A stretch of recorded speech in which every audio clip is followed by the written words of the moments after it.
You weren't expect this one, were you? A review now. Since the last review that was some time ago, probably last year or 2 years ago, I can't remember because I remember that we had a trailer saying we do reviews, and I'm like, are we really? Anyways, here I am doing a review of A Hat in Time. So, the following things I'm going to talk about is story, the gameplay, and what I think of it. That's the three things that we're going to go down to. So, here we go.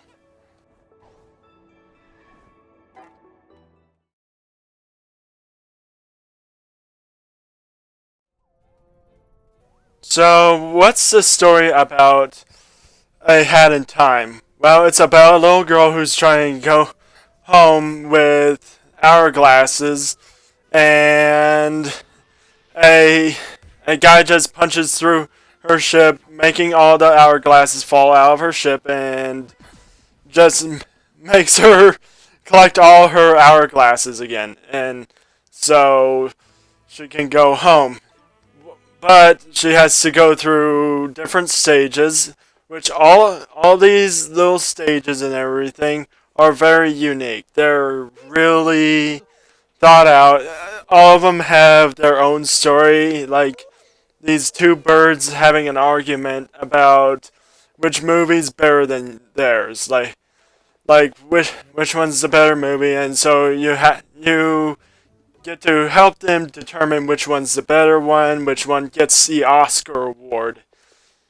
So it's very unique, and even though it doesn't affect the ending at all, it's still you can still make a bird better than the other. So it makes it a really cool, a little cool story progression on one, and it can make an ending to that story look unique. So, yeah, there's another one where it's about contracts and everything, and that just goes to the boss, and basically that's the story right there, is that you're just trying to get home with all these hourglasses.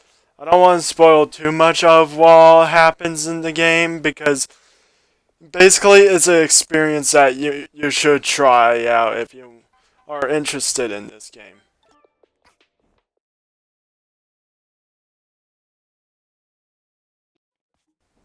So the gameplay here is really nice. The controls feel good. They feel really nice. Since it's like a platformer and it's also a collectible, it makes the whole game really nice to have really good camera controls, jumping controls, every type of controls. The only problem I had with the controls was when I had to jump on wires, but that's probably because I suck at jumping on wires in games, especially collectible games, and there's a lot of tricky jumps to pull off if you want to do a lot of this stuff. Like, there's wall jumping and everything, and basically you have to get really good. You kind of get a little bit of a learning experience. It doesn't hold your hand. It just tells you what you can do, and that's all you can get from it. So basically, you you have to get used to the jumping controls. If there are some people I know who are bad at platformers, who sucked at Conker's Bad Fur Day, if you remember our little gameplay of that, even though we never finished it. But I think these controls are really good in my opinion, because they just feel really good. like they don't feel stiff. It doesn't feel like you're gonna screw up, except for yourself. You're gonna screw yourself up, basically. I and that's basically how the controls felt. The gameplay itself, it's really a really good platformer, or when it comes to all of this. Between how unique it is, between where if you get more than one hat for other puzzles, and it makes the whole gameplay feel very different from other collectibles, 3D platformers, and everything. It just every level is unique.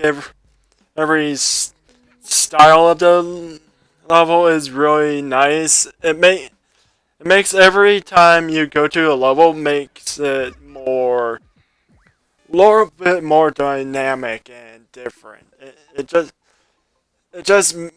is it's just as good to play a level that doesn't feel the same at all.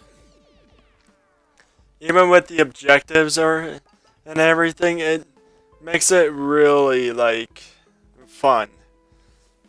So yeah, I I really like the gameplay.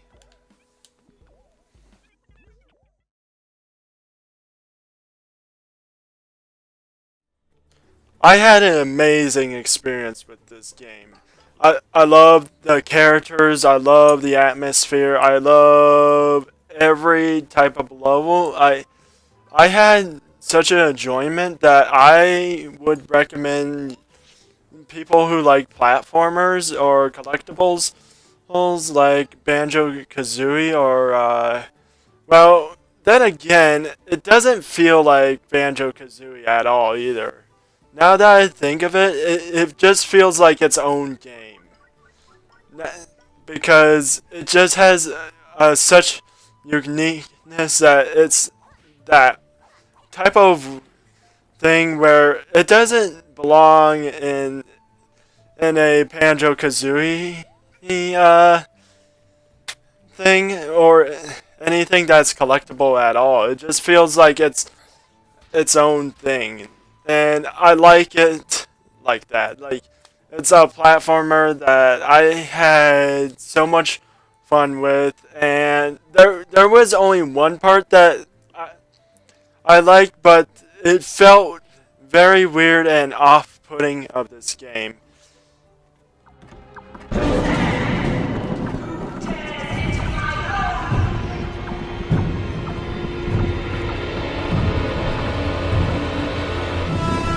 That's scary. That's fucking whoa! Oh, oh Jesus! What the? I would replay this in the future after the experience I had, but not after a couple of years because I beat this in a week, and yeah, it's not that long, but it's a good experience that I only got this for $10 on sale, so it really was worth the price I got it for. And for what it's worth, between the secrets and everything, it makes it a really good experience. It's not like Mario Odyssey where it's very long and where you have to go back and forth between worlds just for that moon that you miss. The only times I backtracked is when I got a new hat and I finished a little puzzle that unlocks another part of another level just to progress. So overall, I'm gonna give this a 9 out of 10, a 10 out of 10 actually. Masks.